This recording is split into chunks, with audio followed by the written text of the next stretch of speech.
क्या मेरी बात समझ में आ रही? तो इसका संकेत गुड आफ्टरनून बच्चों, वॉइस आ रहा है? गुड आफ्टरनून, वॉइस आ रहा है? Good afternoon. 2n बोले तो 4n plus 1 divide by 6 plus 7 time n plus 1 2n plus 1 divide by 6। बोलो क्लियर है? हाँ बेटा, ये आधे n टर्म थे ऑड वाले। यस, मोहन से मैथ्स पढ़ा रहे हैं बेटा। अच्छा, पहले से ये ऐड करना पड़ेगा। रुको, ध्यान रखिए, मैंने गलती कर दी। चलो, मैंने क्या किया, इनकी एक सीरीज तो पूरी बना दी, 1 का स्क्वायर, 2 का स्क्वायर, 3 का square, dot dot dot N तक। यस, अभी बंद हो जाएगी, उनकी क्लास बंद होने वाली है। एक आएगी यहाँ तो पर हम लोगों ने बेटा लास्ट टाइम क्या पढ़ा था? मेरी वॉइस आ रही है क्लियर? हम लोगों ने लास्ट टाइम क्या पढ़ा था? इतना क्लियर? अगर तुम्हें इतना क्लियर है इवेंट में, तो क्या हम ऐसे कर सकते हैं? यहाँ तक क्लियर? ग्रोथ पढ़ा था, क्लियर? ग्रोथ में क्लियर सब? गुड आफ्टरनून बेटा। अगर यही क्वेश्चन करके आना है तो सीधा निकाल कर रहेंगे, सबकी वैल्यू देखेंगे कब तक आ रहा है। चलो नेक्स्ट हम लोग बात करते हैं रिप्रोडक्शन की। जल्दी भी निकल आएगा। नेक्स्ट हमारा टर्म क्या है? 4 ले लो बाहर, रिप्रोडक्शन, 4 बाहर ले लिया है ना? तो रिप्रोडक्शन की बात है तो व्हाट इज रिप्रोडक्शन? क्यों भाई, अगर हम जाएं रिप्रोडक्शन की बात करने तो क्या है रिप्रोडक्शन?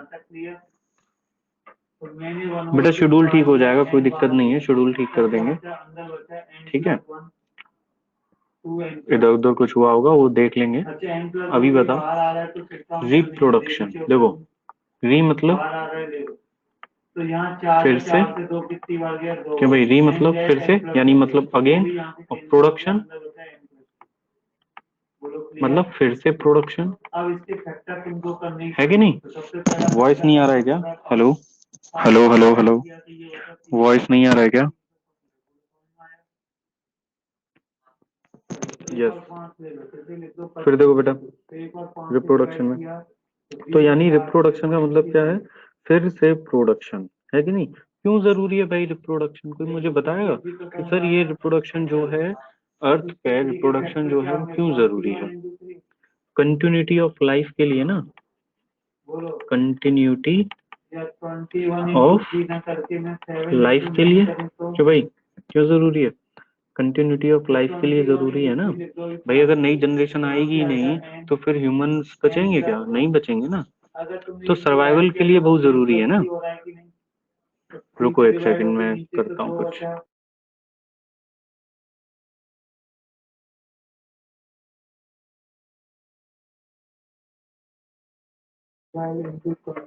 यस बेटा, अभी क्लियर है, अभी कोई दिक्कत नहीं है, अब तो डिस्टर्ब नहीं होगा,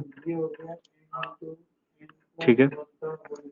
हाँ तो देखो, अब देखो बेटा, reproduction, continuity of life, continuity of life क्या है भाई? कंटिन्यूटी ऑफ लाइफ फिर से प्रोडक्शन, है कि नहीं? फिर से प्रोडक्शन।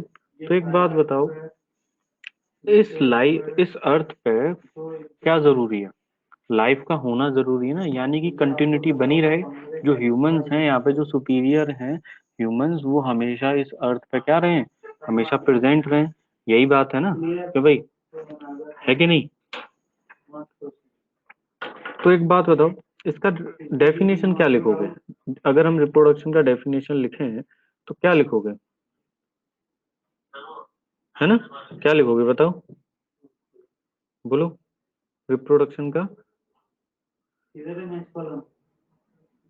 यही लिखेंगे ना, जैसे production, production of a new copy या production of a new progeny like itself, है कि नहीं? लेकिन क्या है ना कि जब हम अब 11th में आ गए ना, तो हमें ना अपना डेफिनेशन बदलना पड़ेगा, अपडेट करना पड़ेगा। तो जब अपडेट करना पड़ेगा तो उसमें क्या देना पड़ेगा? कुछ ऐड करना पड़ेगा ना। यानी कि मैं क्या लिख सकता हूँ इसको कि रिप्रोडक्शन इज नॉट ओनली, ध्यान से सुनना, reproduction is not only production of, production of a new copy like itself। समझे कि नहीं कि रिप्रोडक्शन क्या है, खुद के जैसा ही एक प्रोडक्शन करना, खुद के जैसी ही सेम कॉपी बनाना, वो रिप्रोडक्शन नहीं है। और क्या इसमें ऐड करेंगे, but is a means of the survival मेरे हिसाब से तो ये है कि सर्वाइवल भी करेंगे तो हम ज्यादा बढ़िया पड़ेंगे। ऑफ पॉपुलेशन मेरे हिसाब से आंसर है जीपी आ रहा है। Survival of a population of species on this earth। समझे कि नहीं समझे? ऊपर वाले पार्ट से जीपी आएगा क्यों भाई, रिप्रोडक्शन क्या है? देखो वॉइस आ रहा है मेरा, ये बताओ पहले, है ना? देखो रिप्रोडक्शन क्या है, हमने पढ़ा है सर, खुद के जैसा एक प्रोजनी बनाना, खुद के जैसे एक प्रोजनी का क्या करना, प्रोडक्शन करना, वो क्या कहलाता है, क्या कहलाता है वो? रिप्रोडक्शन कहलाता है, ठीक है। लेकिन अब हम 11th में आ गए ना, यानी कि रिप्रोडक्शन की अगर मैं एक तरीके से बोलूं तो यहाँ पे हम क्या कर रहे हैं, खुद के जैसा ही प्रोजनी बना रहे हैं, मतलब नंबर बढ़ा रहे हैं ना, यानी कि इंक्रीज इन नंबर, ऐसा लिख सकता हूँ कि नहीं, ये बताओ पहले। इंक्रीज इन नंबर, कि भाई इंक्रीज इन नंबर में लिख सकता हूँ कि नहीं? बाकी सब छोड़ो कि हाँ सर इंक्रीज इन नंबर हम लोग बोल सकते हैं, increase in number is a, है ना, इंक्रीज इन नंबर। तो रिप्रोडक्शन ध्यान से सुनो कि अपने ही जैसा कॉपी नहीं बनाना है, उसका, उस पॉपुलेशन का, वो जो भी स्पीसीज है उसकी जो पॉपुलेशन है इस अर्थ पे, उसका सर्वाइवल भी जरूरी है। समझे कि नहीं समझे? यानी हम, हमारे आगे और नई जनरेशन आएगी, आएगी कि नहीं आएगी, यानी ह्यूमंस की स्पीसीज आएंगी आगे, तो उनका सर्वाइवल भी तो जरूरी है ना। समझे कि नहीं समझे? पता चला कि ह्यूमंस ने बर्थ लिया और बर्थ लेते ही डेथ हो गई उनकी, क्यों भाई? तो ये अकेला रिप्रोडक्शन नहीं हुआ, यानी कि जो प्रोडक्शन हो रहा है उसका सर्वाइवल भी इस अर्थ पे जरूरी है, तब वो क्या होगा, रिप्रोडक्शन। समझे कि नहीं समझे? क्यों भाई, अब तक हम छोटी क्लास में 10th तक पढ़ते आए, हमने 10th तक एक नॉर्मल डेफिनेशन पढ़ी है, क्या पढ़ी है सर, कि प्रोडक्शन ऑफ, ये पढ़ी है ना, production of new individual, production of new individual और प्रोजेनी। बोलो ये पढ़ा है कि नहीं? इसी को तो कहते हैं रिप्रोडक्शन, कहते हैं कि नहीं कहते हैं? अब हम 11th में नीट के लिए पढ़ रहे हैं ना, तो हमें अपनी थोड़ी सी डेफिनेशन को क्या करना पड़ेगा, अपडेट करना पड़ेगा। तो हमने क्या लिखा है इसमें कि सर रिप्रोडक्शन खुद के जैसी ही कॉपी बनाना नहीं है, बल्कि उसका सर्वाइवल भी जरूरी है, तभी तो कहेंगे कि प्रोडक्शन हुआ है। समझे कि नहीं समझे, ये बताओ। हेलो बेटा, एम आई ऑडिबल? ये रिलेशन बोल रहा है कि जीपी है। क्लियर हुआ क्या? ये वाला रिलेशन डेफिनेशन क्लियर हुआ, समझ में आया क्या बात कर रहे हैं हम, है ना? यानी कि इंक्रीज इन नंबर, है कि नहीं? यानी क्या कर रहे हैं, इंक्रीज इन नंबर। आपने सुना होगा हम दो हमारे दो, ऐसा नारा है कि नहीं, है ना? पॉपुलेशन को रोकने के लिए ऐसा नारा आया था, हम दो हमारे दो वाला, है कि नहीं? तो यानी कि उसमें क्या हो रहा है, पॉपुलेशन ही बढ़ रही है ना, बढ़ रही है कि नहीं? क्लियर है कि नहीं? सबको क्लियर? ठीक है। तो ये हमने अपनी 10th तक की डेफिनेशन लिखी है, जो हम 10th में पढ़ते हैं कि प्रोडक्शन ऑफ न्यू इंडिविजुअल, है ना। लेकिन उसका सर्वाइवल भी तो जरूरी है, ये हमने पहले नहीं पढ़ा था, लेकिन अब पढ़ना पड़ेगा कि भाई सर्वाइवल भी उसका जरूरी है। और हम इसको एक तरीके से ऐसे कह सकते हैं कि भाई इंक्रीज इन नंबर, रिप्रोडक्शन मतलब इंक्रीज इन नंबर, नंबर में बढ़ना, है कि नहीं? नहीं समझ में आ रहा तो ऐसे सुनो कि भाई आजादी के टाइम पे, आजादी के टाइम पे जो पॉपुलेशन थी वो 33 करोड़ थी। कितनी थी? 1950 के टाइम पे जो पॉपुलेशन था वो 33 करोड़ था, और 2021 में कितना हो गया, 133 करोड़ हो गया। समझे कि नहीं समझे? तो रिप्रोडक्शन हुआ कि नहीं, नंबर बढ़ा कि नहीं, इंक्रीज इन नंबर हुआ कि नहीं? समझ में आया? अभी तो मैंने आपको कंसेप्ट भी नहीं बताया, क्लियर है यहाँ तक? चलो नेक्स्ट चलते हैं। कॉपी कर लिया ये बताओ, कॉपी कर लिया? ये तो फिर ये ऐसा हो जाएगा। ओके बेटा, नेक्स्ट देखो, नेक्स्ट हम क्या बात करते हैं। अब देखो, अब ये जो ऑर्गेनिजम्स की अगर हम लोग बात करते हैं सर, तो दो टाइप के ऑर्गेनिजम्स होते हैं, कौन कौन से सर? एक तो होता है मल्टी सेलुलर ऑर्गेनिज्म। कौन सा होगा? Multi cellular organism. बचपन से पढ़ते आ रहे हैं सर। मल्टी सेलुलर का क्या मतलब है? मल्टी सेलुलर मतलब मल्टी मतलब मैनी, और सेलुलर मतलब सेल। क्या लिख सकता हूँ? Composed of many cells. क्या भाई लिख सकता हूँ कि नहीं? यानी ये जो ऑर्गेनिज्म है made up of many cells, लिख सकता हूँ कि नहीं? बोलो, made up of many cells, है कि नहीं? और यहाँ पे इस मल्टी सेलुलर ऑर्गेनिज्म के अंदर जो प्रोडक्शन हो रहा है प्रोजनी का, प्रोडक्शन ऑफ प्रोजनी जो हो रहा है, प्रोडक्शन ऑफ प्रोजनी जो है वो कैसा होगा? क्या भाई फीचर्स के बारे में हम बात करें, फीचर्स के बारे में, तो फीचर्स मोर और लेस होते हैं कि नहीं?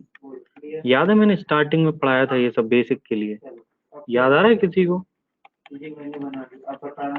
इवोल्यूशन वगैरह हेरिडिटी वगैरह पढ़ाई थी, याद आ रहा है कि भाई? तो हम अपने मम्मी पापा जैसे दिखते हैं कि नहीं? हूबहू तो मम्मी पापा नहीं है ना, समझे कि नहीं समझे? हम अपने मम्मी पापा जैसे दिखते हैं, क्या एग्जैक्टली हम मम्मी पापा हैं क्या? नहीं है ना, समझे कि नहीं समझे? यानी मल्टी सेलुलर ऑर्गेनिज्म जो होते हैं वो मैनी सेल्स के बने होते हैं। जब हम उनके प्रोजनी की बात करते हैं, जब उनका प्रोजनी का प्रोडक्शन होता है, तो उनके फीचर्स कम भी हो सकते हैं और ज्यादा भी हो सकते हैं, है कि नहीं? यानी कि हमारे सबसे ज्यादा फीचर हमारे मम्मी पापा से मिलेंगे, और दादा दादी से कंपेयर करेंगे तो उनसे कम मिलेंगे। मिलेंगे कि नहीं मिलेंगे? समझे कि नहीं समझे? क्लियर हुआ?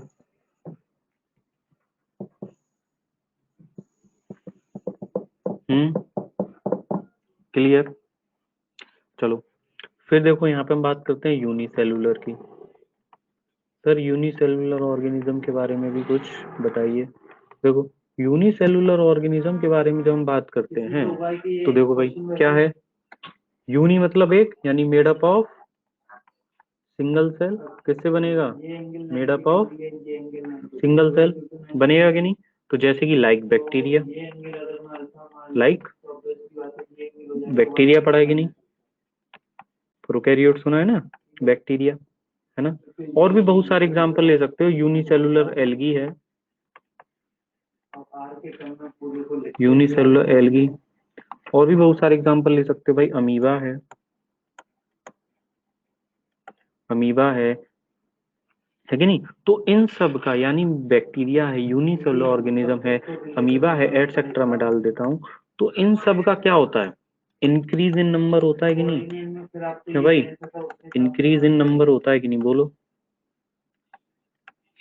होता है कि नहीं भाई? इस तरीके से एक अमीबा है सर, ये अमीबा दो में डिवाइड कर जाता है सर, इस तरीके से। होता है कि नहीं ऐसा? तो यानी कि आपको याद है मैंने एक लाइन पढ़ाई थी कि ग्रोथ एंड रिप्रोडक्शन आर से सेम और सिनोनियम in case of unicellular organism. याद आ रहा है? ग्रोथ के टाइम पे बताया था मैंने, ग्रोथ के टाइम पे मैंने बताया था कि भाई यूनिसेलुलर ऑर्गेनिज्म का उनका रिप्रोडक्शन होना या उनका ग्रोथ होना, वो दोनों क्या हैं? सेम चीजें हैं। समझे कि नहीं समझे? बेटा अब तो मोहन सर इतना बोल भी नहीं रहे हैं, वो तो चुप हो गए हैं अब तो मैं ही बोल रहा हूँ, अब तो आवाज आनी चाहिए प्रॉपर। हेलो, क्या मेरी वॉइस नहीं आ रही है? हाँ बेटा, एक्चुअली बाजू में कुछ ना कुछ कोई ना कोई बोलता रहता है ना, इसीलिए वो थोड़ा वो साइन।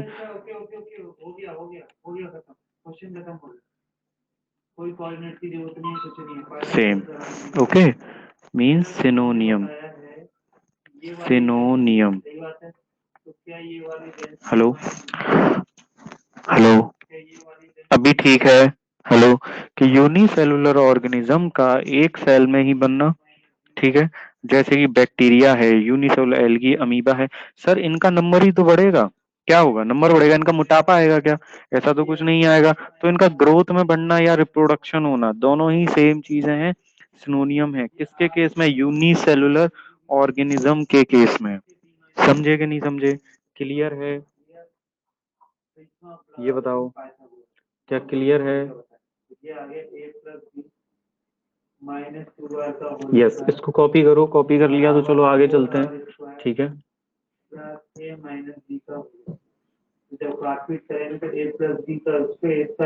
नोटेड। देखो रिप्रोडक्शन हमने देख लिया है ना। अब एक रिप्रोडक्शन के बारे में अब एक चीज मैं यहाँ पे बताता हूँ, यहाँ पे सुनो कि रिप्रोडक्शन में सर हमने कहा है कि it is not the defining property, reproduction not the defining property है क्या भाई, not the defining property, reproduction is not the defining property. Next sir, previous slide. Okay,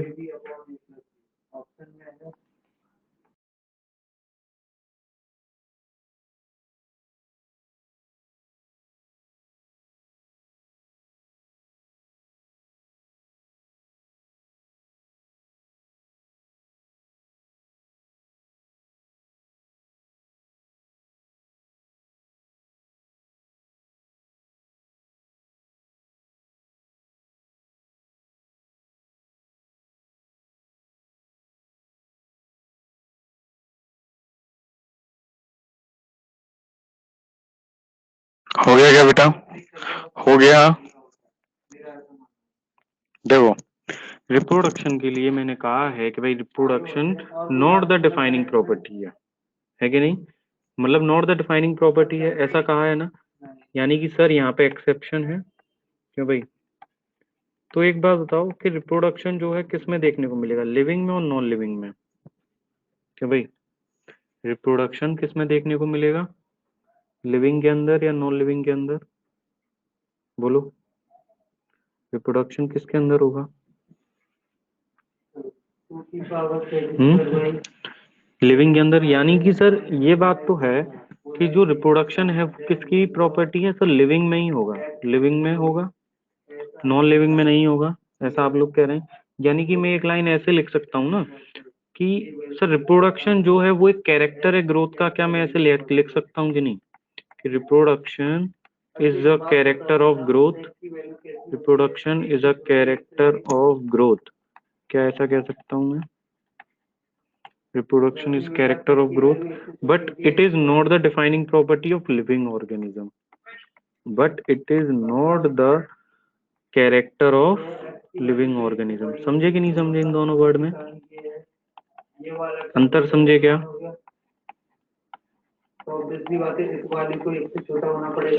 growth का तो कैरेक्टर है क्योंकि यूनिसेलुलर ऑर्गेनिज्म में हमने देखा ना इंक्रीज इन नंबर, तो ग्रोथ का तो कैरेक्टर है बट लिविंग ऑर्गेनिज्म का कैरेक्टर नहीं है, इसीलिए तो डिफाइनिंग प्रॉपर्टी नहीं है। क्यों नहीं है, कोई मुझे बता सकता है कि सर ये जो रिप्रोडक्शन है केवल लिविंग में ही देखने को मिल रहा है, फिर भी हम इसको डिफाइनिंग प्रॉपर्टी नहीं कह रहे हैं, क्यों नहीं कह रहे हैं, कोई बच्चा है जो मुझे बता सकता है कि सर हम इसीलिए नहीं कह रहा है। कौन कौन से बच्चे हैं आज, नेहा, योगेश, प्रगति, दिव्या, अक्षता, शिवानी, प्रशांत, वैष्णवी नहीं आई है क्या जी, वैष्णवी भी बच्ची थी ना, वैष्णवी नहीं है,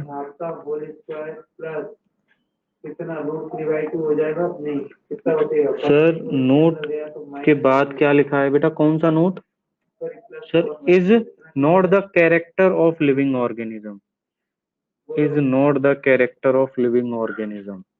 समझ में आ रही है बात, it is not essential for living, so not the defining property, नहीं ऐसा तो नहीं है, एसेंशियल वाली बात नहीं है, डिफाइनिंग प्रॉपर्टी है ना, क्योंकि अगर लिविंग होगा तो डिवाइड करना चाहिए, रिप्रोडक्शन करना चाहिए, नहीं करेगा तो कंटिन्यूटी कैसे चलेगी लाइफ की, तो लिविंग ऑर्गेनिज्म का प्रॉपर्टी तो है लेकिन एसेंशियल भी है भाई, एसेंशियल क्यों नहीं है, तभी ये 1/2 कम से कम देगा, तो ये क्या 2 से कम होना चाहिए, देखो ज्यादा हुआ। अच्छा एक बात मुझे बस ये बताओ, क्या ये जो रिप्रोडक्शन है नॉन लिविंग में भी होगा क्या, मुझे बस इतना बताओ, मतलब तुम्हारा यस, अक्षता ने कहा sir stone for example can divide और ब्रेक, यस। देखो भाई मेरे पास ऐसा मान लो कि ये एक स्टोन ये एक स्टोन है, यानी आप अक्षता बेटा ये कह रहे हैं कि सर नॉन लिविंग में भी होगा, है कि नहीं, मैं भी कह रहा हूँ कि भाई नॉन लिविंग में होगा, समझे कि नहीं समझे, यानी मेरे पास एक ये पत्थर ऐसा मान लो स्टोन है जिसका वेट 10 kg है, कितना है 10 kg वेट है, ठीक है, तो बारिश हो रही है बहुत ज्यादा बारिश हो रही है, और बारिश होने की वजह से इसके पीसेस हो गए कितने 5, कितने पीस हो गए 5, फॉर एग्जाम्पल मैंने ले लिया कि मेरे पास स्टोन है जिसका वेट है कितना 10 kg, क्लियर, और बारिश होने की वजह से ये डिवाइड कर गया कितने में, 2 2 2 kg के में, क्या भाई कर गया ना, ईच कितना हो गया 2 kg हो गया, यानी कि सर ये तो डिवाइड कर गया, यानी कि नॉन लिविंग में भी है। स्टोन क्या है, एक नॉन लिविंग है कि नहीं, क्या भाई स्टोन क्या है, एक नॉन लिविंग है ना।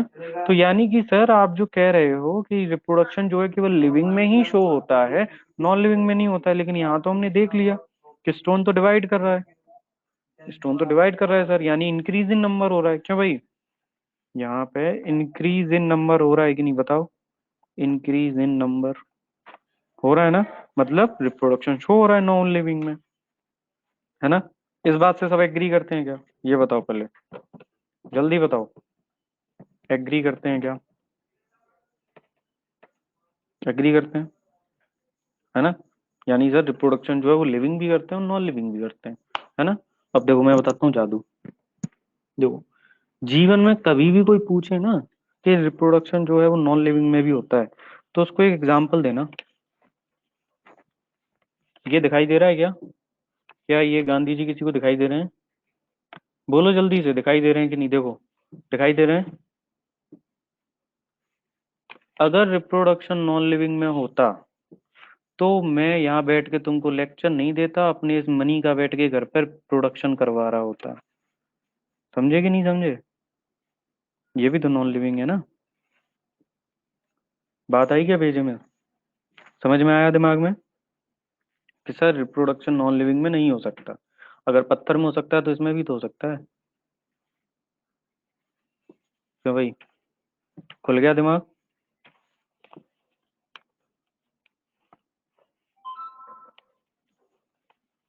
बोलो, ठीक है। तो अपने मन से ये बात हटा देना कि रिप्रोडक्शन नॉन लिविंग में भी होता है, जब भी कोई बोले तो उसको एग्जांपल देना पैसा निकाल के कि लाओ इसका प्रोडक्शन कराओ, इसका रिप्रोडक्शन कराओ, समझे कि नहीं समझे। ऐसा किसी बुक में लिखने को नहीं मिलेगा, ये मेरा ही लॉजिक है ना। तो ये बात क्लियर कि सर रिप्रोडक्शन जो है वो एक डिफाइनिंग प्रॉपर्टी नहीं है, क्योंकि उसमें कुछ एक्सेप्शंस हैं, लेकिन हम ये कह सकते हैं कि रिप्रोडक्शन जो है वो लिविंग ऑर्गेनिजम्स में ही देखने को मिलता है, ये बात तो सही है, क्यों, क्योंकि हमने देखा ना अभी एग्जाम्पल कि बेटा, क्लियर है कि नहीं, बोलो, ये कॉपी कर लिया क्या,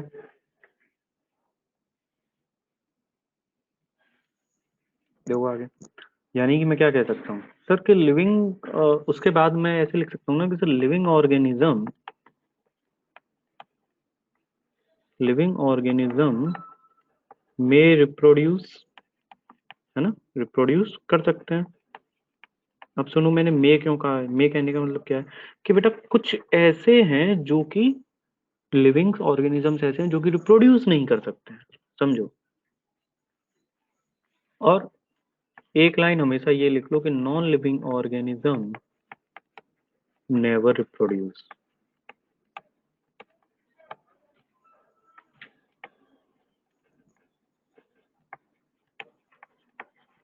ठीक है।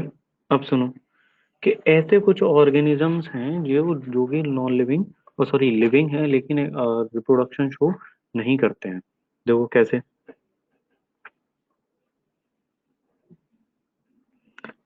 Many living organism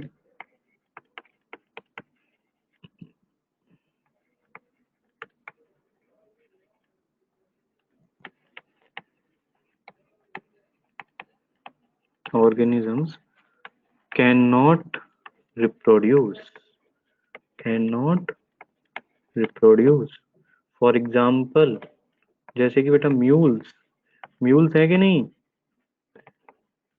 sterile human couple,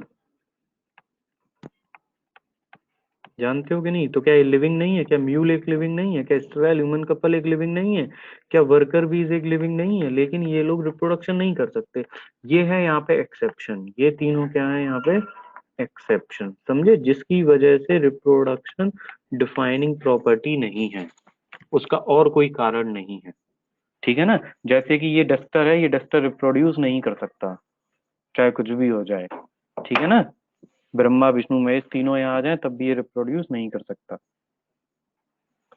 clear? चलो लिख लो इस बात को फटाफट, ये कॉपी कर लिया, आगे चलें।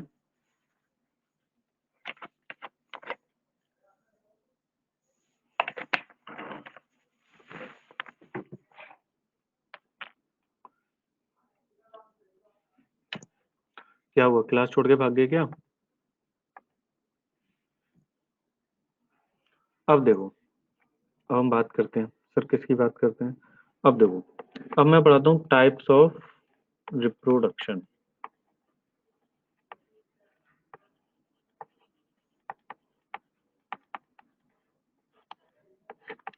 टाइप्स ऑफ रिप्रोडक्शन, बेटा दो टाइप के रिप्रोडक्शन आपने पढ़े होंगे, पढ़े हैं कि नहीं? Asexual and sexual, asexual reproduction and sexual reproduction, पढ़ा है कि नहीं? तो देखो, एसेक्सुअल में हमें सर बचपन से हमें पता है क्या कि सर यहाँ पे जो ऑफस्प्रिंग प्रोड्यूस होगा वो एक सिंगल पेरेंट से होगा। Offspring are produce by a single parent only. क्यों भाई, बोलो, मानते हो कि नहीं इस बात को? Offspring are produced by a single parent only, है कि नहीं ये बात? सिंगल पेरेंट ओनली, है ना? तो अब मुझे ये बताओ कि सर एसेक्सुअल रिप्रोडक्शन के अंदर एक पेरेंट है, तो क्या गैमेट गैमेट बनेगा क्या? क्या गैमेट फ्यूजन होगा क्या? क्या गैमेट फ्यूजन होगा? नहीं होगा। क्या फर्टिलाइजेशन होगा क्या? फर्टिलाइजेशन, गैमेट फ्यूजन फर्टिलाइजेशन, यानी गैमेट फॉर्मेशन नहीं होगा, फर्टिलाइजेशन नहीं होगा। सर जब गैमेट ही नहीं बन रहा, फर्टिलाइजेशन ही नहीं होगा, तो सर फिर मियोसिस होगा क्या? भैया मियोसिस भी नहीं होगा, मियोसिस इज नॉट इन्वॉल्व। समझे कि नहीं समझे? क्लियर है कि नहीं?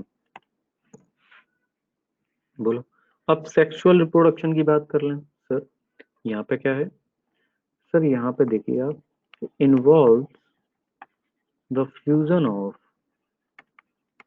Involve the fusion of two cells. क्यों भाई, fusion of two cells, two cells होंगे कहाँ से sir? One from male and another from, and other from female. ठीक है कि नहीं? Involves the fusion of two cells, one from male and other from female. ना तो मेल मेल का फ्यूजन हो सकता है, ना ही फीमेल फीमेल के का फ्यूजन हो सकता है, यानी मेल और फीमेल का ही फ्यूजन पॉसिबल है। तो एक बात बताओ, फर्टिलाइजेशन होगा क्या? हाँ सर होगा ना, यानी गैमेट भी बनेगा, फर्टिलाइजेशन भी होगा। अच्छा, मियोसिस होगा क्या? Meiosis are involve. क्या भाई, बताओ कोई परेशानी किसी को यहाँ पे, बोलो। ए सेक्सुअल सेक्सुअल के अंदर किसी को कोई परेशानी क्या? बोलो जल्दी से।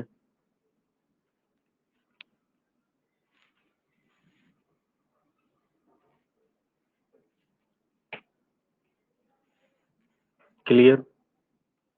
ठीक है, चलो आगे हम लोग बात करेंगे अभी। देखो आगे कहाँ से क्वेश्चन आता है, इसको नोट कर लो, आगे चलते हैं। देखो आगे,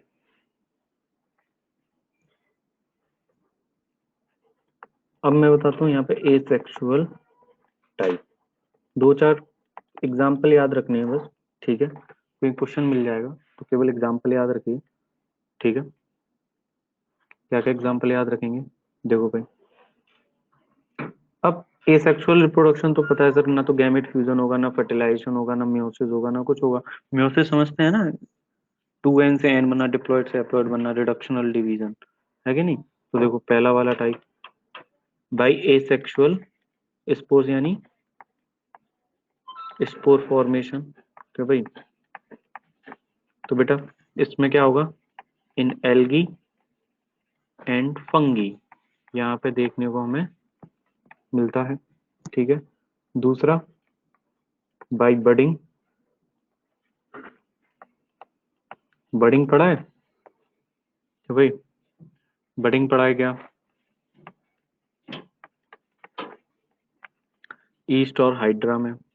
हाइड्रा का तो एग्जाम्पल पढ़ा होगा, उसमें एक सर बर्ड निकल आता है, एक आउट ग्रोथ हो जाती है, फिर वो बाद में डिटैच हो जाती है सर, उसको बोलते हैं सर बडिंग, है ना? ठीक है, नेक्स्ट देखो, by fragmentation. By fragmentation, fragmentation समझते हो ना सर? इस तरीके से कोई बड़ा फिलामेंट रहेगा सर, और ऐसे वाटर वेव्स वगैरह कुछ आएंगे सर, तो ये क्या होगा सर, ये छोटे छोटे फिलामेंट्स में ये टूट जाएगा सर, है कि नहीं? और फर्दर ये न्यू फिलामेंट बना लेगा। सर ये कहाँ देखने को मिलेगा? फिलामेंटस एल्गी में देखने को मिलेगा, इन फिलामेंटस एल्गी, इन फिलामेंटस एल्गी में देखने को मिलेगा सर। फंगी में देखने को मिल जाएगा सर, फंगी में भी होता है। अच्छा, और कहाँ पे होता है? एंड द प्रोटोनीमा में मिल जाएगा sir, protonema of moss plant. Protonema क्या होता है? जब मैं प्लांट किंगडम पढ़ाऊंगा तब वहां पे बताऊंगा। प्रोटोनीमा एक स्टेज आती है, ठीक है, एक फ्लामेंट टाइप की बड़ी सी स्टेज आती है, प्रोटोनीमा उसको बोलते हैं। ठीक है, एंड नेक्स्ट देखो भाई, true regeneration. True regeneration, regeneration पढ़ा है क्या? ये बताओ, रीजनरेशन पढ़ा है क्या? है ना? तो देखो, जो आपने रीजनरेशन पढ़ा है ना, उसका अपडेटेड वर्जन है ट्रू रीजनरेशन। ये बात समझ लीजिए कि उसका अपडेटेड वर्जन क्या है, ट्रू रीजनरेशन। अभी तक जो पढ़ा है हमने रीजनरेशन पढ़ा है। ट्रू रीजनरेशन देखो यहाँ पे क्या होता है कि भाई, fragmented organism, fragmented organism, organism, fragmented organism regenerate, regenerate the lost part, regenerate the lost part of its body, of its body, and become a new organism. समझे? फॉर एग्जाम्पल प्लेनेरिया, समझे? प्लेनेरिया, देखो मैं बताता हूँ, मुझे लगता है किसी किसी एक दो को नहीं समझ में आया होगा, किसी किसी के ऊपर से गया होगा, समझते हैं उसको। एक सेकंड, क्या हो रहा है यहाँ पे? प्लेनेरिया, देखो बेटा, प्लेनेरिया क्या है कि ऐसे समझो कि भाई यहाँ पे हमारे पास मान लो ये फॉर एग्जांपल एक ये प्लेनेरिया ऐसे, ठीक है, इसके ऐसे दो कट हो जाएं, तो हमारे पास पता है अब तीन प्लेनेरिया आ जाएंगे। कितने आ जाएंगे? तीन प्लेनेरिया, 1 2 3, समझे कि नहीं समझे? इस तरीके से तीन प्लेनेरिया हमारे पास बन जाएंगे। समझे कि नहीं समझे? ये प्लेनेरिया की खासियत है कि भाई अगर इस ऑर्गेनिज्म का फ्रेगमेंटेशन हो जाए तो इसकी जो बॉडी है वो फ्रेगमेंटेड पार्ट जो है वो फिर से एक नई बॉडी बन जाएगा। समझे कि नहीं समझे?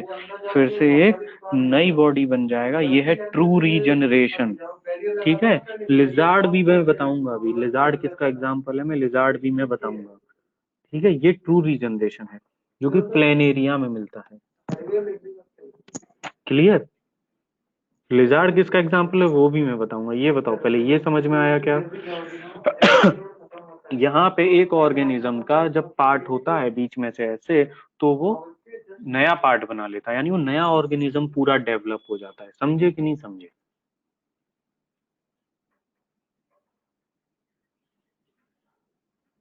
ये लिखा क्या?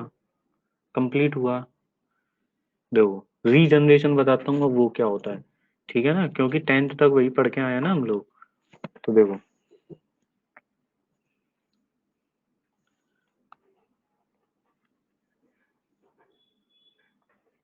रीजनरेशन, रीजनरेशन, अब देखो बेटा रीजनरेशन में क्या होता है कि regeneration is a process, regeneration is a process in which only the lost part only the lost part of the body is repaired, only the lost part of the body is repaired or regained. समझे क्या? For example starfish, lizard, समझे? जैसे lizard होती है तो वो क्या करती है, खतरे में होती है तो अपनी टेल को कट कर देती है, उसकी टेल के एनी हाउ कट हो जाए तो फिर से नई टेल आ जाएगी, है कि नहीं? तो समझो कि उसकी जो टेल है कटी हुई, उस टेल में नई लिजार्ड नहीं बनेगी। समझ रहे हैं कि नहीं? पॉइंट समझ में आया कि लिजार्ड की जो टेल है, टेल कट होने के बाद, टेल लॉस्ट होने के बाद नई टेल आ जाना, है ना, उस टेल में नई लिजार्ड आ जाना, वो दोनों में फर्क है। समझे कि नहीं? रीजनरेशन और ट्रू रीजनरेशन, समझे क्या बच्चों? बोलो, क्लियर है ना? तो देखो मैं इसके लिए एग्जांपल देता हूँ, आपने वो देखा होगा एक, ये था, मूवीज वगैरह सब लोग देखते हैं क्या? स्पाइडरमैन नाम की मूवी देखी है कोई? नाम सुना है स्पाइडरमैन का? हाँ सर, सुना तो है स्पाइडरमैन का नाम, है ना, लग तो रहा है ना? तो स्पाइडरमैन में आपने एक, मुझे याद नहीं कि कौन सी वाली मूवी है वो, तो उसमें वो साइंटिस्ट रहता है, वो बायोटेक्नोलॉजी में कुछ जीन्स वगैरह पे कुछ कर रहा होता है, तो उसका ना एक हाथ कट हो जाता है, याद है? उसका हाथ कुछ खराब होता है या कट होता है, तो वो फिर से क्या करता है, वो लिजार्ड वाले उस जीन पर काम करते रहता है ना, कि लिजार्ड के पास एक प्रॉपर्टी है कि उसका जब टेल कट जाती है तो टेल वापस आ जाती है, रीजनरेशन वाली प्रॉपर्टी। तो वो क्या सोचता है कि भाई ये जो लिजार्ड के पास ये जो प्रॉपर्टी है, वो जो जीन है वो मेरी बॉडी में आ जाए, तो मेरा भी ये जो हाथ है वो फिर से वैसा हो जाए। समझे कि नहीं समझे? तो वो ऐसा करता है कि नहीं करता उसमें, लेकिन हो जाता है उल्टा, है ना, वो खुद ही लिजार्ड बन जाता है पूरा। समझे नहीं समझे? देखा है किसी ने वो पार्ट?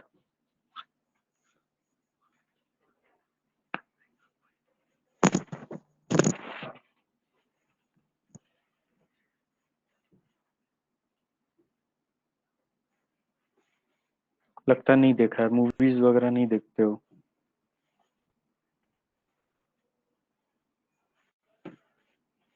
क्लियर? तो regeneration and true regeneration clear. अगर बेटा ऐसे आ जाए, नेक्स्ट, वेजिटेटिव प्रोपोगेशन सुना है क्या? तो बेटा वेजिटेटिव प्रोपोगेशन सुना है क्या? तो वेजिटेटिव प्रोपोगेशन के लिए क्या चाहिए सर? रूट, उसका एग्जाम्पल क्या होगा सर? रूट में होगा, स्टेम में होगा, लीफ में होगा, क्यों भाई? ये वेजिटेटिव प्रोपोगेशन है कि नहीं?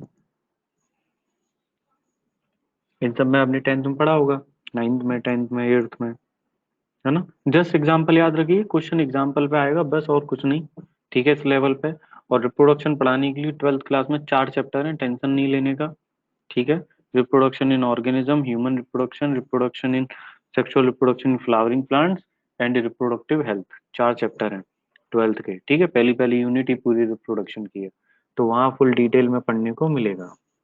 क्लियर? चलो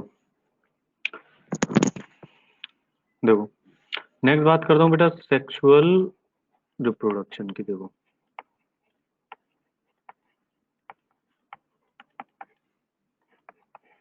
सेक्सुअल रिप्रोडक्शन यहाँ पे बहुत ज्यादा नहीं पढ़ना है, इसका ऑलरेडी चैप्टर है अलग। यहाँ पे मैं केवल बस इवेंट्स के बारे में पढ़ाने वाला हूँ कि कौन कौन से इवेंट्स हैं जो होते हैं सेक्सुअल रिप्रोडक्शन में। अगर किसी ऑर्गेनिज्म में सेक्सुअल रिप्रोडक्शन अगर होना है तो क्या देखने को मिलेगा कि भाई सबसे पहले क्या होगा सेक्सुअल रिप्रोडक्शन में, बोलो?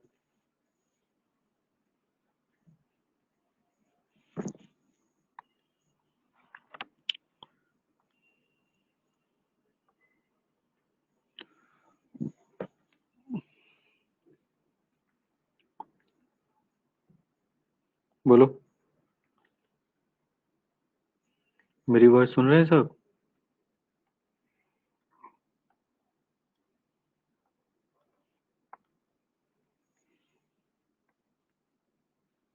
हेलो।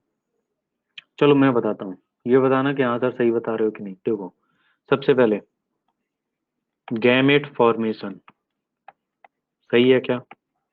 सेक्सुअल रिप्रोडक्शन में गैमेट फॉर्मेशन सही है क्या? है ना? अब तो बता दो, गैमेट फॉर्मेशन के बाद नेक्स्ट स्टेप क्या होगा? गैमेट फॉर्मेशन के बाद नेक्स्ट स्टेप क्या होगा? Gamete fusion. Gamete fusion. तो यानी कि फ्यूजन तो बाद में होगा, पहले ट्रांसफर तो होना चाहिए। तो सबसे पहले गैमेट ट्रांसफर, फिर उसके बाद गैमेट फ्यूजन, मतलब कि सर फर्टिलाइजेशन। फर्टिलाइजेशन हो गया। सर फर्टिलाइजेशन हो गया, तो उसके बाद मतलब सर जायगोट बन गया। क्यों भाई? जायगोट बन गया। तो लास्ट स्टेप क्या होगा? एम्ब्रियोजेनेसिस, एम्ब्रियो बन जाएगा। एम्ब्रियो का डेवलपमेंट। तो भाई एम्ब्रियोजेनेसिस। क्लियर है कि नहीं? बोलो, ये स्टेप्स होने चाहिए कि नहीं? सही है कि नहीं?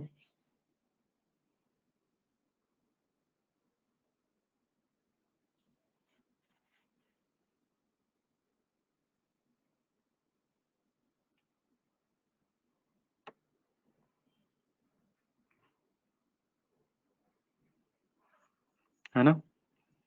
चलो, ये हो गया रिप्रोडक्शन खत्म। तो ये बताओ, ग्रोथ और रिप्रोडक्शन में क्लियर? कोई दिक्कत तो नहीं है ना?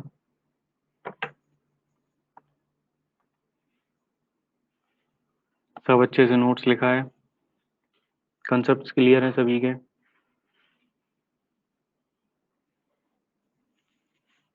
ना? अब देखो बेटा, नेक्स्ट हम लोग बात करते हैं मेटाबॉलिज्म। मेटाबॉलिज्म। देखो,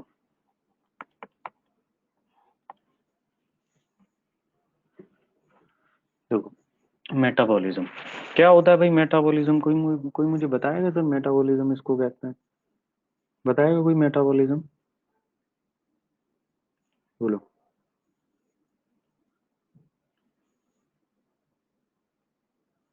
क्या है मेटाबॉलिज्म? पढ़ाया है ना मैंने?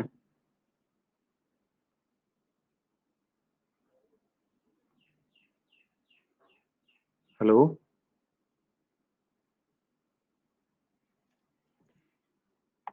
ग्रोथ के टाइम पे बताया था मेटाबॉलिज्म क्या है?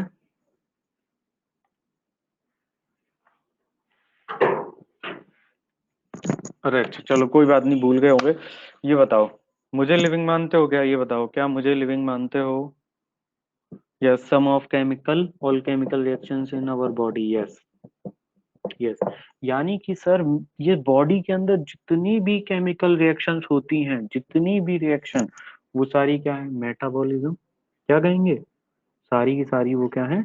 मेटाबॉलिज्म। अच्छा एक बात बताओ, इस बोतल के अंदर रिएक्शन हो रही है तो क्या लिविंग हो गया क्या? कि भाई इस बोतल के अंदर कोई रिएक्शन होगा क्या? नहीं होगा ना? क्या ये बोतल लिविंग है क्या? नहीं है ना? है ना?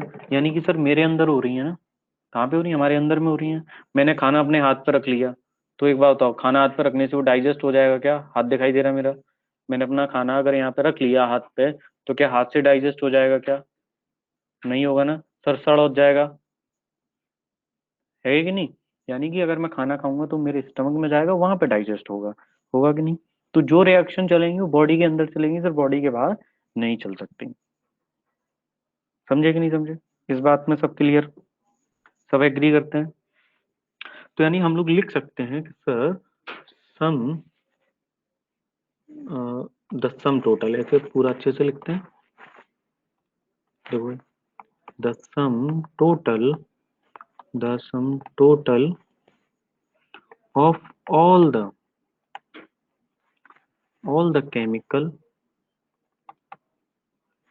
chemical reactions,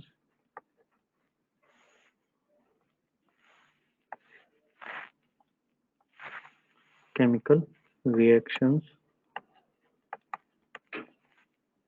occurring in our body. The sum total of all the chemical reactions occurring in our body are termed as metabolism. क्यों भाई, क्या कहेंगे इसको? मेटाबॉलिज्म। क्यों भाई? और ये जो मेटाबॉलिज्म है सर, ये दो टाइप से होता है। कैसे होता है? दो टाइप से कहते हैं सर हम मेटाबॉलिज्म को। यानी कि सर हम इसको कैसे कह सकते हैं कि एनाबॉलिज्म प्लस कैटाबॉलिज्म। एक second, anabolism plus catabolism equals to metabolism, है ना। यानी कि ये जो, अगर कभी पूछा जाए कि भाई ये जो रिएक्शंस है किस मैनर में चलती हैं, मेटाबॉलिज्म की जो रिएक्शंस हैं किस मैनर में चलती हैं, तो आप कह सकते हैं सर एनाबॉलिज्म और कैटाबॉलिज्म वाले मैनर में चलती है, यानी कंस्ट्रक्टिव एंड डिस्ट्रक्टिव मैनर में अकर करती है, और उसको हम क्या कहते हैं? मेटाबॉलिज्म कहते हैं। क्लियर है कि नहीं? और सर चाहे कोई भी लिविंग हो, all living organism, all living organisms, all living organisms कौन कौन से सर? बोथ यूनिसेलुलर हो या सर वो मल्टी सेलुलर हो। मल्टी सेलुलर क्या शो करते हैं सर? Exhibit metabolism. कि भाई मानते हैं कि नहीं इस बात को? चाहे वो यूनिसेलुलर हो या मल्टी सेलुलर, सर वो मेटाबॉलिज्म शो करते हैं, है ना। अब एक बात बताओ, मेटाबॉलिज्म जो है क्या वो कोई नॉन लिविंग ऑब्जेक्ट्स में देखने को मिलेगा? कि भाई कोई भी नॉन लिविंग ऑब्जेक्ट, कोई भी नॉन लिविंग ऑब्जेक्ट शो नहीं करता है मेटाबॉलिज्म। ऑब्जेक्ट शोज मेटाबॉलिज्म, समझे क्या?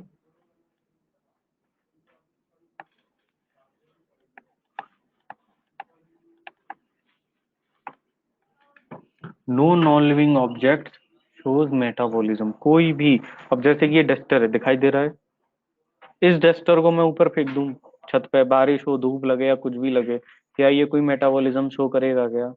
नहीं शो करेगा ना। बोलो, मैं इस चेयर पे, जिस चेयर पे बैठा हूँ, उस चेयर को मैं ऊपर रख देता हूँ छत पे, क्या ये कोई मेटाबॉलिज्म शो करेगा क्या? नहीं शो करेगा। क्या मैं तुमको रख दूं यहाँ पे छत पे, तो तुम आप लोग कुछ शो करेंगे कि नहीं करेंगे? सर ऑब्वियसली करेंगे ना। खाना पीना नहीं दोगे, पानी नहीं दोगे सर, तो बिल्कुल बीमार पड़ जाएंगे सर। बोलो, होगा कि नहीं होगा ऐसा?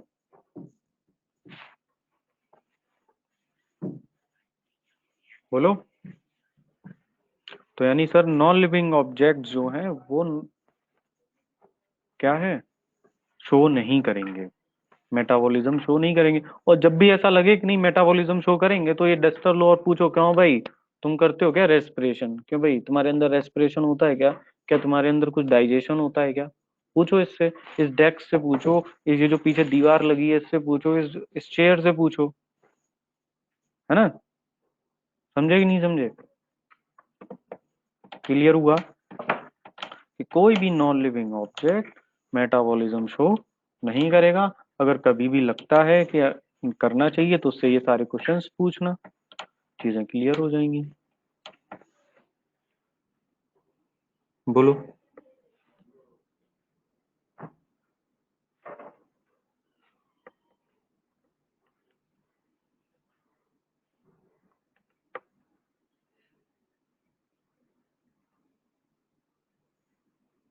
हेलो।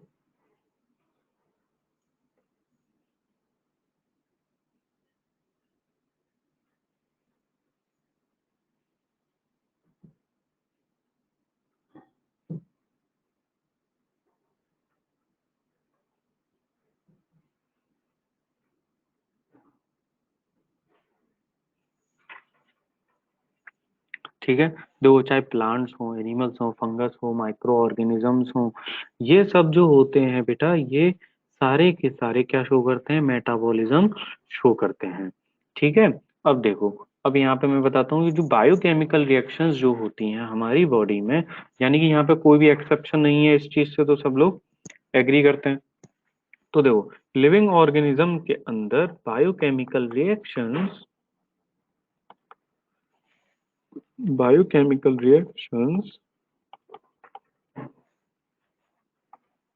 इन लिविंग ऑर्गेनिजम्स, तो ये क्या हुआ, ये कहाँ गायब हो गया, एक सेकंड बच्चों। Biochemical reactions, biochemical reactions in living organism.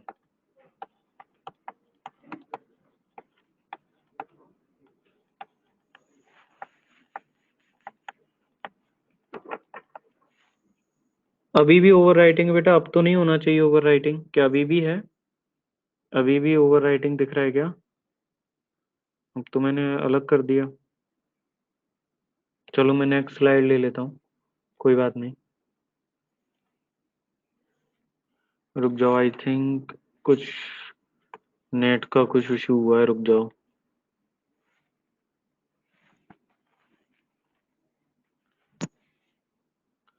रुक जाओ, कुछ इंटरनेट का कुछ इशू है। यस, देखो अब नहीं होगा।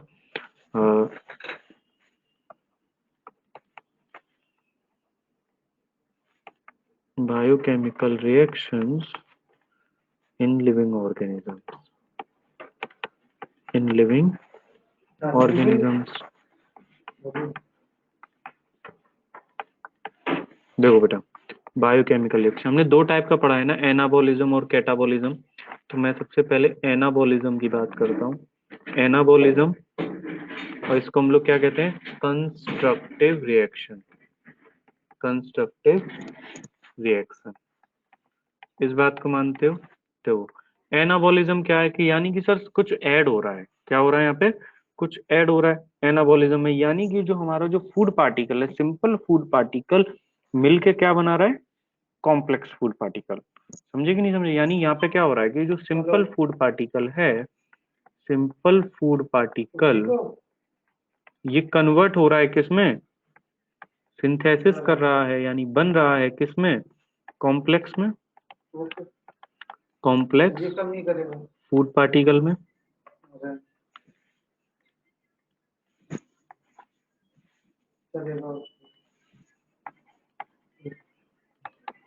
देखो फॉर एग्जांपल, एग्जांपल देखो, अमीनो एसिड, अमीनो एसिड के बारे में सबने सुना है, ठीक है? बहुत सारे अमीनो एसिड मिलके ही तो क्या बनाते हैं, प्रोटीन बनाते हैं ना। तो अमीनो एसिड जो है वो क्या है, एक सिंपल पार्टिकल है, और प्रोटीन क्या है, कॉम्प्लेक्स पार्टिकल। समझे कि नहीं समझे? अमीनो एसिड क्या है, एक सिंपल पार्टिकल है, और प्रोटीन क्या है, एक कॉम्प्लेक्स पार्टिकल है। हम लोग दाल वगैरह खाते हैं कि नहीं, तो वहां से क्या लेते हैं, अमीनो एसिड ही तो लेते हैं। तो फिर उससे क्या बनाती है हमारी बॉडी, प्रोटीन्स बनाती है कि नहीं बनाती है? क्यों भाई, रेस्पिरेशन डाइजेशन वगैरह करते हो कि नहीं? तो एंजाइम वगैरह बनेगा ना, तो एंजाइम क्या है, प्रोटीन ही तो है। तो सिंपल फूड पार्टिकल से कॉम्प्लेक्स पार्टिकल बनना, वो क्या है, एनाबॉलिज्म। तो अमीनो एसिड से प्रोटीन का बनना, ये किसका एग्जाम्पल है, एनाबॉलिज्म का एग्जाम्पल है। देखो और भी एग्जाम्पल ले सकते हैं, फैटी एसिड है, फैटी एसिड सुना है, फैटी एसिड प्लस ग्लिसरॉल, सुना है कि नहीं? क्या बनाता है, फैट बनाएगा, या आप इसको लिपिड बोल लीजिए। समझे नहीं समझे? या कुछ नहीं तो फोटोसिंथेसिस तो पढ़ा है, ये बताओ फोटोसिंथेसिस पढ़ा है कि नहीं? सबसे बेस्ट एग्जांपल है इसका फोटोसिंथेसिस, ये तो पढ़ा है ना। फोटोसिंथेसिस में क्या होता है sir, CO2 plus H2O in the presence of sunlight and chlorophyll क्या बनाएगा सर, फूड बनाएगा, C6H12O6, यही ना होता है फोटोसिंथेसिस। तो CO2 plus H2O in the presence of sunlight, क्या भाई, फोटोसिंथेसिस तो याद रहेगा ना, क्या बनाएगा बच्चों, ग्लूकोज बनाता है कि नहीं, C6H12O6, इसको क्या बोलते हैं, ग्लूकोज। तो ये बताओ, ये जो ग्लूकोज है क्या ये कॉम्प्लेक्स पार्टिकल नहीं है, है ना कॉम्प्लेक्स पार्टिकल। तो यानी ये सिंपल पार्टिकल से क्या बना, कॉम्प्लेक्स पार्टिकल बना। तो इसका एग्जाम्पल याद रखिए फोटोसिंथेसिस। और भी है, जैसे अमीनो एसिड है, प्रोटीन बना, फैटी एसिड ग्लिसरॉल से फैट बना, लिपिड बना। समझे कि नहीं समझे? ये रिएक्शन होती है हमारी बॉडी में, होती है कि नहीं? मतलब फोटोसिंथेसिस हम नहीं करते हैं, लेकिन कोई और तो करता है ना, प्लांट्स तो करते हैं ना फोटोसिंथेसिस, करते हैं कि नहीं? तो वो एक एनाबॉलिज्म है। अब सुनो कैटाबॉलिज्म क्या होता है भाई। कैटाबॉलिज्म ये नोट हो गया, इसको नोट कर लो फटाफट।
देखो बेटा, नेक्स्ट देखो बच्चों, कैटाबॉलिज्म।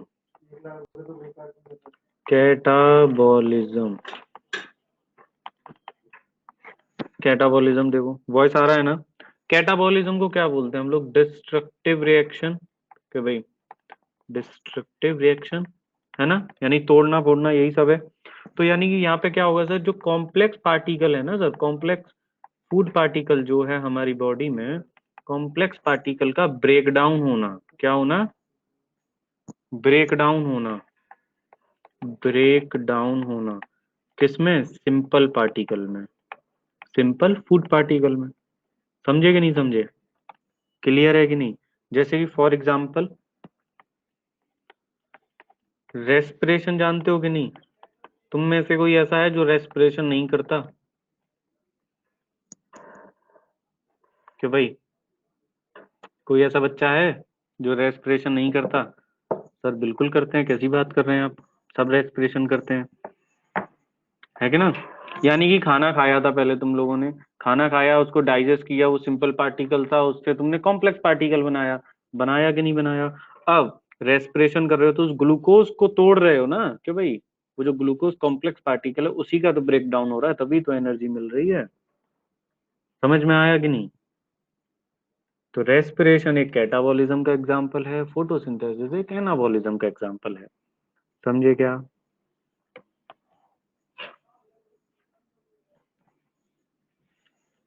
बच्चों?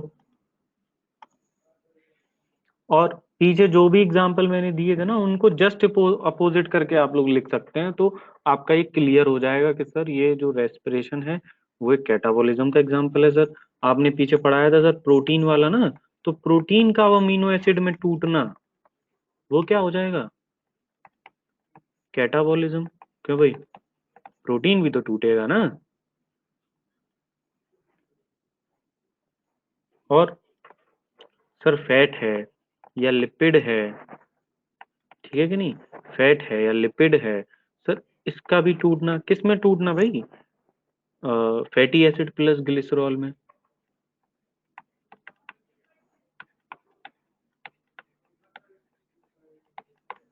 है ना?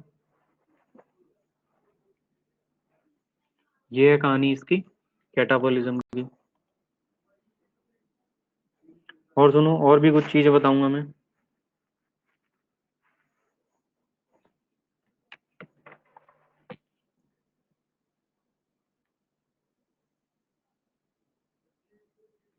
इसको नोट करो।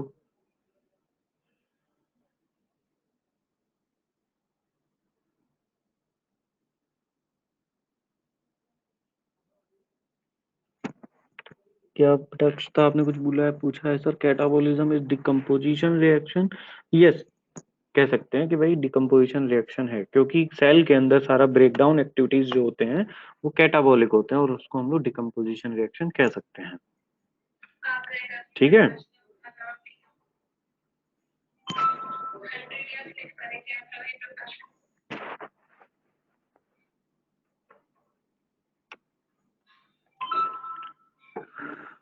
अब सुनो आगे की कहानी भाई। तो ये मेटाबॉलिज्म समझ में आया क्या, पहले ये बताओ। मेटाबॉलिज्म समझ में आया। तो इस दुनिया में चाहे जो भी है, ऑल प्लांट्स, जैसे मैंने पहले बोला, फिर से लिख लो, all plants, animals, fungi and microbes, ये सारे जो हैं क्या शो करते हैं, मेटाबॉलिज्म।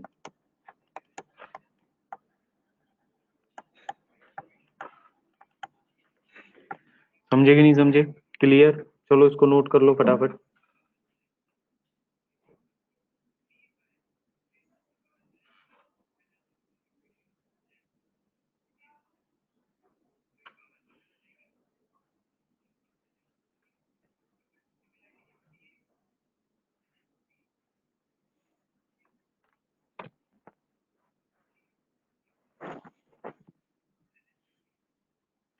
क्लियर। तो बेटा सुनो, मेटाबॉलिज्म के बारे में कहानी सुनो। कहानी ये है कि सर, ये बात तो सही है कि सर जो लिविंग ऑर्गेनिजम्स जो होते हैं उनकी बॉडी के अंदर केमिकल रिएक्शंस होती हैं, जिसको हम मेटाबॉलिज्म कहते हैं, है ना। इस बात में सब एग्री करते हैं कि नहीं, है ना। बोलो। अगर केमिकल रिएक्शन हो, अगर केमिकल रिएक्शन हो, तो ये जरूरी नहीं है कि वो लिविंग ऑर्गेनिज्म ही हो। समझे कि नहीं। पहली बात मेरी सुनो, ये बात सही है कि inside of all living organisms chemical reactions occurs. ठीक है ना, जितने भी लिविंग ऑर्गेनिजम्स हैं उनकी बॉडी के अंदर केमिकल रिएक्शंस हैं, लेकिन केमिकल रिएक्शंस हों तो ये जरूरी नहीं है कि वो लिविंग ऑर्गेनिजम्स हैं। समझे कि नहीं समझे पहले।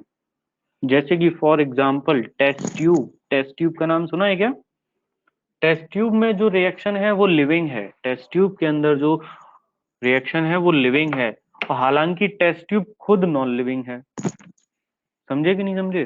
तो इस वे में ये जो मेटाबॉलिज्म है वो एक डिफाइनिंग प्रॉपर्टी हो जाती है। समझे कि नहीं समझे। लाइफ की एक डिफाइनिंग प्रॉपर्टी हो जाएगी, क्योंकि यहाँ पे कोई भी एक्सेप्शन नहीं है। समझे क्या। और चाहिए तो इसको हिंदी गुजराती मराठी लिख लो। इसमें नहीं है ना, इसी तरह की बात है।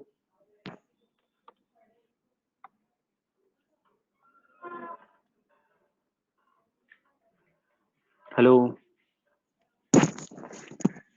Hello hello.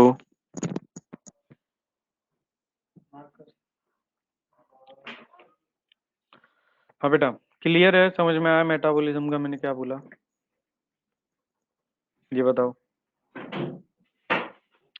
और सुनो, एक चीज और बता देता हूँ कि anything less than a complete structure of a cell, एक सेल से, एक एक जो सेल होता है अगर उसका कोई भी इनकम्प्लीट, कुछ भी कंप्लीट नहीं है, anything less than a complete structure of cell does not ensure independent living. ठीक है ना। अगर उस सेल का अगर कंप्लीट स्ट्रक्चर नहीं है, कुछ भी कमी है, तो वो ये इंश्योर नहीं करेगा कि भैया वो एक डिपेंडेंट है, वो एक इंडिपेंडेंट लिविंग है या नहीं। समझे कि नहीं। Does not ensure independent living.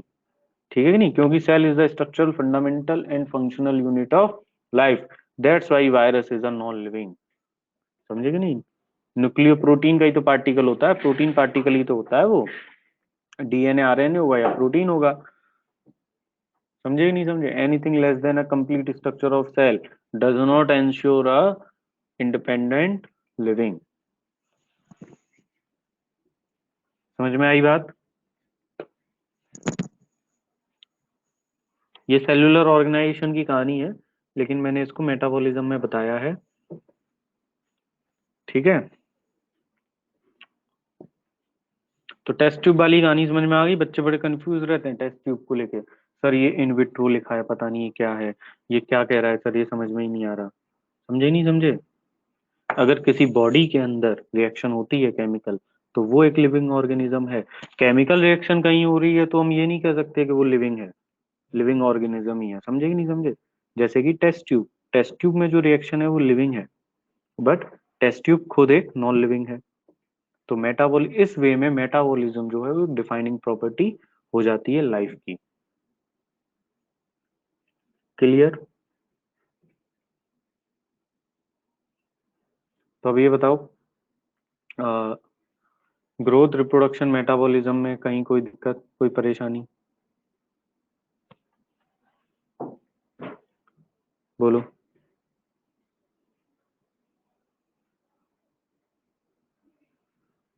सब क्लियर है?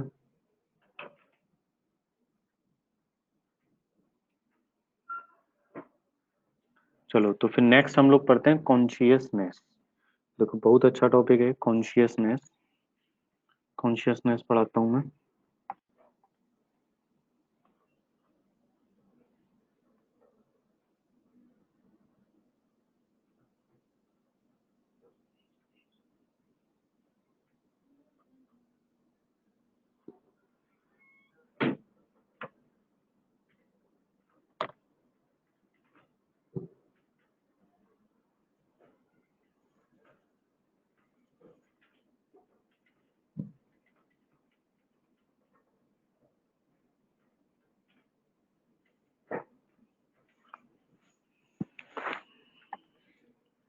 देखो बेटा, कॉन्शियस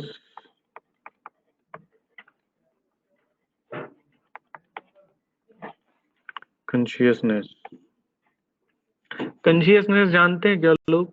कोई मुझे बता सकता है सर कॉन्शियसनेस क्या है? कोई बता सकता है क्या कॉन्शियसनेस? वही कॉन्शियसनेस, कोई भी बच्चा? Hello hello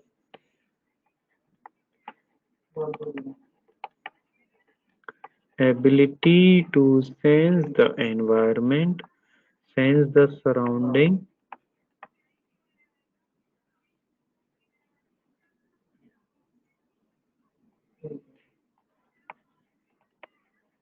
ability to sense the surrounding environment, तो ठीक है, तो अच्छी बात है का फोन वाला।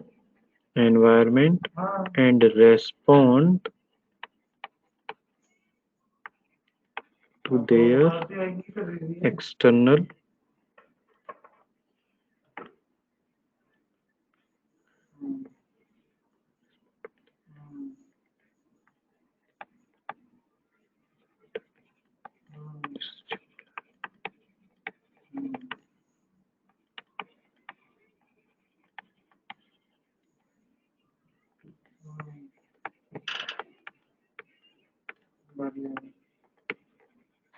देखो बेटा, ability to sense the surrounding environment and respond to their environmental stimuli is called as consciousness। तो भाई देखो, इस दुनिया में जितने भी ऑर्गेनिजम्स है ना, जैसे ही प्रोकैरियोट है, प्रोकैरियोट से लेके कॉम्प्लेक्स यूकैरियोट तक, सब के सब सेंस करते हैं और रेस्पॉन्ड करते हैं जो भी एनवायरमेंटल स्टिमुलाई रहता है, सबको क्या करते हैं? रेस्पॉन्ड करते हैं। अब सुनो कॉन्शियसनेस। मुझे पता है कि कुछ लोगों को उड़ गया होगा कि सर हवाई जहाज उड़ गया, समझ में नहीं आ रहा कॉन्शियसनेस क्या है ना? फॉर एग्जाम्पल सुनो, कॉन्शियसनेस देखो एग्जाम्पल से समझो तब समझ में आएगा कि ये आप हो या कोई भी ले लो, कोई भी बच्चा, ठीक है? कहाँ जा रहा है? अभी ये कहाँ पे है? अपने घर पे है, इसको जाना है अपने स्कूल। स्कूल ये रहा, ठीक है? स्कूल ये रहा। अबे यहाँ से स्कूल गया तो कितने किलोमीटर है? वॉकिंग करते जाना है 2 किलोमीटर है, पैदल जाना है। और टेम्परेचर कितना है? 50 डिग्री सेल्सियस। क्या है? 50 डिग्री सेल्सियस। तो जैसे ही आप अपने घर से स्कूल जाने के लिए निकले, तुम और टेम्परेचर 50 डिग्री सेल्सियस है, क्या होगा आपकी बॉडी में भाई? मुझे बताओ कि सर ये होगा। बोलो क्या होगा बॉडी में? हीट। भाई बाहर गर्मी लगेगी तो बॉडी क्या करेगी? बॉडी क्या करेगी? स्वेटिंग। यस सर, हम यहाँ से अपने स्कूल जाएंगे तो हमें भाई बहुत ज्यादा गर्मी है सर, है ना? तो हमारी बॉडी क्या करेगी सर? स्वेट रिलीज करेगी। क्या स्वेट क्या करेगी? स्वेट रिलीज करेगी। तो अच्छा एक बात हो, जब तुमको गर्मी लगी तो तुम्हारी बॉडी ने क्या किया? स्वेट रिलीज किया। तो क्या आपकी बॉडी में आपने कोई बटन दबाया था? हाँ भाई स्वेट चालू। ऐसा हुआ था क्या? क्या मम्मी को फोन किया था कि मम्मी बटन दबा दो स्वेट वाला, बाहर बहुत गर्मी हो रही है? कुछ किया था क्या ऐसा? किया था क्या? ऐसा तो कुछ नहीं किया होगा। यानी कि बाहर गर्मी थी और बॉडी को टेम्परेचर कूल डाउन करने के लिए, बॉडी टेम्परेचर को कूल डाउन करने के लिए क्या किया बॉडी ने? स्किन ने सेंस किया कि भाई बहुत गर्मी है, ब्रेन के पास मैसेज गया, ब्रेन ने बोला चलो भाई स्वेट स्टार्ट। यही हुआ था ना। यानी कि इस चीज को करने के लिए हमारे पास कौन है? नर्वस सिस्टम है। कौन सा सिस्टम है? Nervous system. समझे कि नहीं? यानी कि ये जो 50 डिग्री सेल्सियस टेम्परेचर जो गर्मी हो गई, वो क्या हो गया? स्टिमुलाई। वो क्या हो गया? स्टिमुलाई। और आपने जो स्वेट रिलीज किया, ये क्या हो गया? रेस्पॉन्स। समझे नहीं समझे? मैंने एक बार बताया था। क्या मैंने बताया था क्या? ये टाइम टेबल, ये सारे टाइम टेबल कहाँ पर अवेलेबल है? स्टिमुलाई रेस्पॉन्स पढ़ाया था एक दिन, नर्वस सिस्टम। हाँ हाँ। हेलो बच्चों, समझ में आया क्या कॉन्शियसनेस? कि आपके सराउंडिंग में जो भी चीजें हैं, जो भी है, आपने उसको सेंस किया और उसके लिए आपने फिर रेस्पॉन्ड किया। जो भी स्टिमुलाई था, जैसे कि हमने टेम्परेचर वाला स्टिमुलाई ले लिया, टेम्परेचर बहुत ज्यादा था तो बॉडी ने क्या किया? स्वेट रिलीज किया। है कि नहीं? हाँ। भाई ऐसा मान लो फॉर एग्जाम्पल अभी क्लास में मैं आपको पढ़ा रहा हूँ और लायन आ जाए। लायन आ जाए तो क्या करोगे? सबके सब भागना चालू कर दोगे, बोलोगे रजत सर को खा जाओ। होगा कि नहीं होगा ऐसा? तो लायन को देख के भागे ना, तो लायन कौन हो गया? स्टिमुलाई। और आपका भागना, चिल्लाना, ये क्या हो गया? रेस्पॉन्स हो गया। आई कि नहीं ये बात समझ में? क्लियर है कॉन्शियसनेस? और मुझे ये बताओ, क्या कॉन्शियसनेस तुम लोगों में प्रेजेंट है क्या? तुम में से कोई ऐसा है जो जिसके अंदर प्रेजेंट नहीं है कॉन्शियसनेस? क्या सभी के अंदर प्रेजेंट है? कोई कहे सर मेरे अंदर कॉन्शियसनेस नहीं है। क्या सभी के पास कॉन्शियसनेस है? ऑब्वियसली सभी के पास कॉन्शियसनेस होगा। है कि नहीं? है ना? तो जितने भी लिविंग ऑर्गेनिज्म है, जैसे मैंने बोला प्रोकैरियोट से यूकैरियोट तक, सारे के सारे क्या शो करते हैं? Consciousness.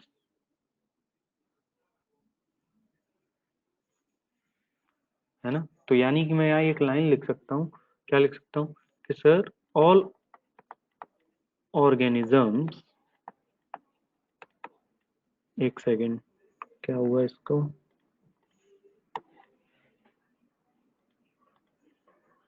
All organisms from prokaryotes. Over writing हो रहा है क्या? रुको, ये ओवर राइटिंग का प्रॉब्लम क्यों आ रहा है? रुको।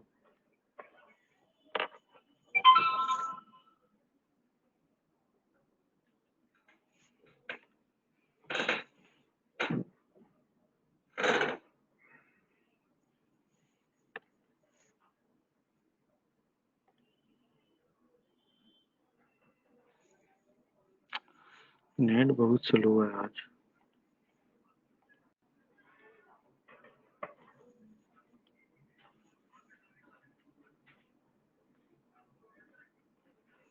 देखो बेटा, all organisms from prokaryotes to most complex eukaryotes. All organisms from prokaryotes to most complex eukaryotes shows, या ऐसे लिख सकते हो कैन सेंस, ऐसे लिखो can sense and respond to environmental stimuli.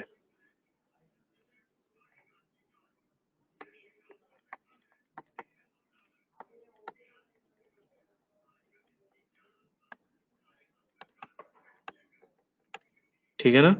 और जिसको हम क्या बोलते हैं, कॉन्शियसनेस बोलते हैं। कॉन्शियसनेस में किसी को कोई परेशानी? हाँ। तो सर ये किस में प्रेजेंट होगी, कॉन्शियसनेस जो है वो किस में प्रेजेंट होगी? क्यों भाई?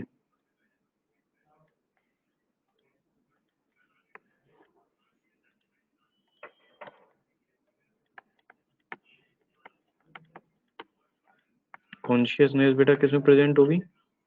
जितने भी लिविंग ऑर्गेनिज्म है, present in all living organism.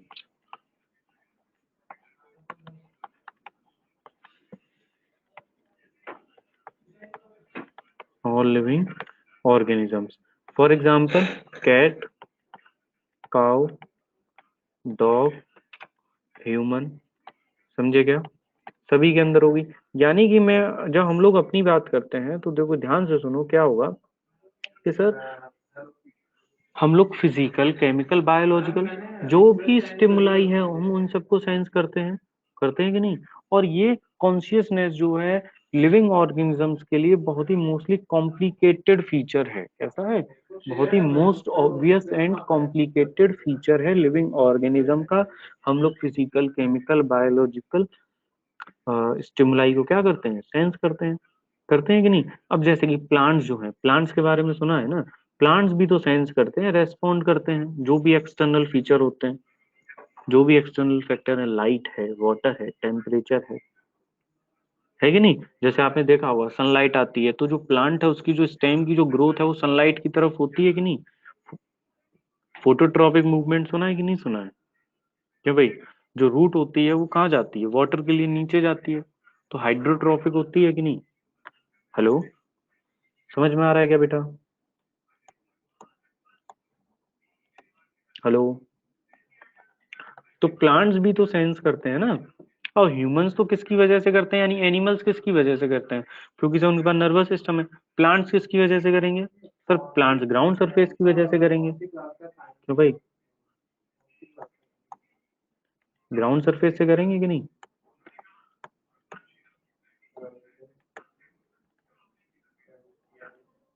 Respond to external factors like light, water, temperature,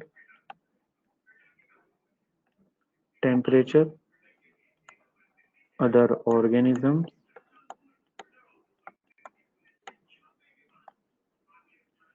etcetera.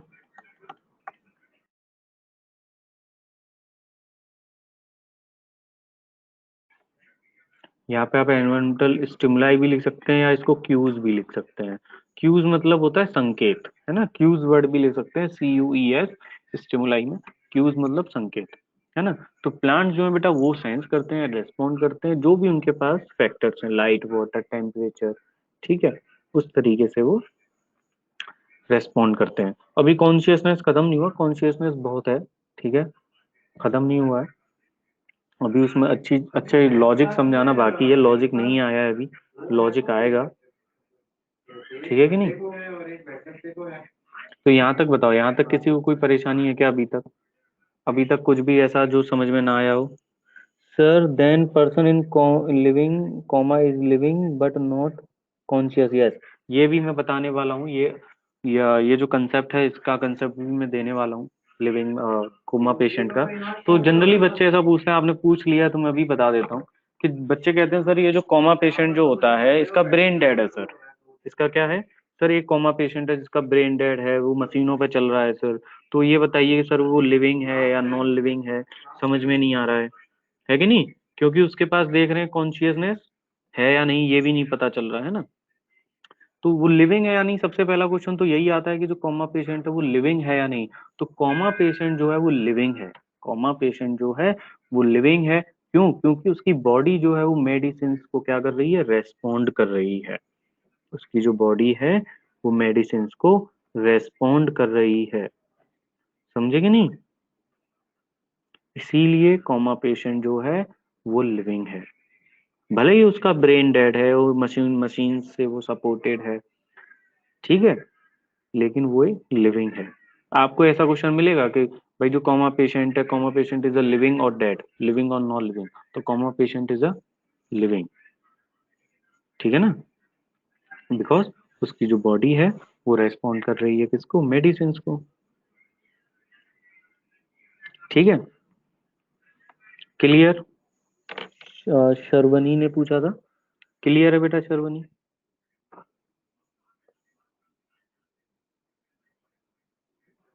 Consciousness उसकी बॉडी में है, ठीक है। अभी इसमें मैं और चीजें बताऊंगा कॉन्शियसनेस में जो अभी आई नहीं है ना, क्योंकि टाइम नहीं है ना, तो उन चीजों को एक्सप्लेन नहीं कर सकता मैं अभी। तो यहाँ तक कोई डाउट जो भी पड़ा है?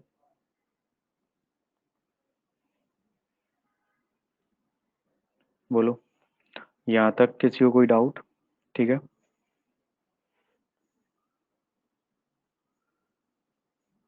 कोई डाउट नहीं है?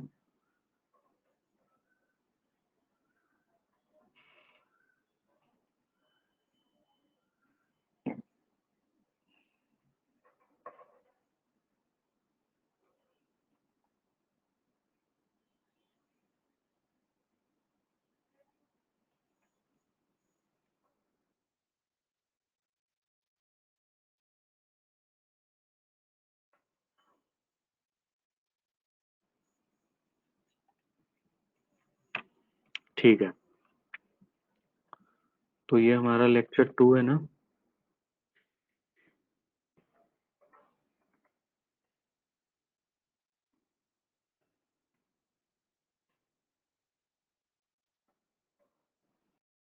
तो बेटा इसका आगे का हम लोग क्लास में कंटिन्यू करेंगे, ठीक है।